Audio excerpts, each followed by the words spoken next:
ये पंचगव्य घी बनाने में कितनी कितनी मात्रा में क्या क्या लेना है, सब समान मात्रा में लेना है। जैसे आपको 2 किलो बनाना है तो सब औषधियाँ है वो 2-2 किलो लेना है।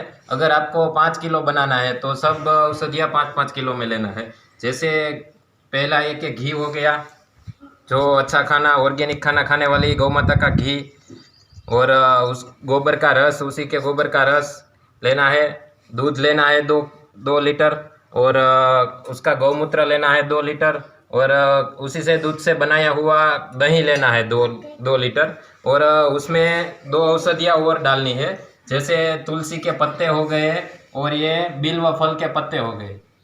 तो ये सब मात्रा 2-2 लीटर में लेना है। ये पंचगव्य औषधि बनाने में आपको पहले चूल्हे से बनाना है, गैस का यूज़ नहीं करना है, ताकि पूर्ण रूप से वैदिक तरीके से जो बनाते हैं ना, वही रोगों में काम आती है। ठीक है, तो पहले क्या लेना है, लोहे की कढ़ाई में आपको 2 लीटर दूध डालना है। 2 लीटर दूध डालने के बाद उसमें 2 लीटर दही डालना है। देसी गौ माता का होना चाहिए, HF जर्सी का या भैंस का नहीं चलेगा। दही और दूध डालने के बाद उसमें देसी गौ माता का घी डालना है।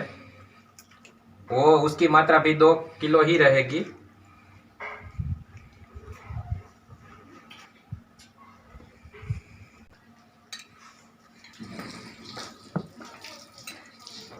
लकड़ी की मंथनी से मंथन किया हुआ होना चाहिए।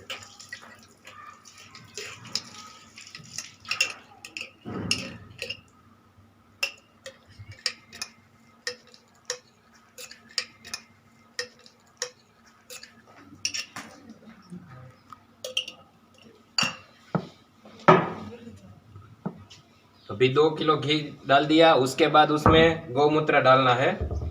जो अच्छी स्वास्थ्य और पूर्ण रूप से अच्छी गौ माता है, उसका ही दूध, गौमूत्र, घी, ये सब वही उसका ही पंचगव्य इसमें डालना है। ये गौमूत्र हो गया। भी 2 लीटर गौमूत्र डालने के बाद उसमें गोबर का रस डालना है 2 लीटर।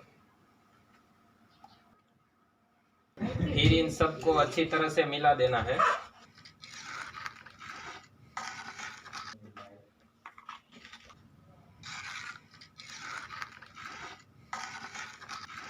फिर से मैं आपको बता देता हूँ, इसमें लोहे की या स्टील की ही कढ़ाई लेना है आपको। एल्यूमिनियम और नॉन स्टिक का यूज़ नहीं करना है, और धीमी आंच पे ही इसको पकाना है।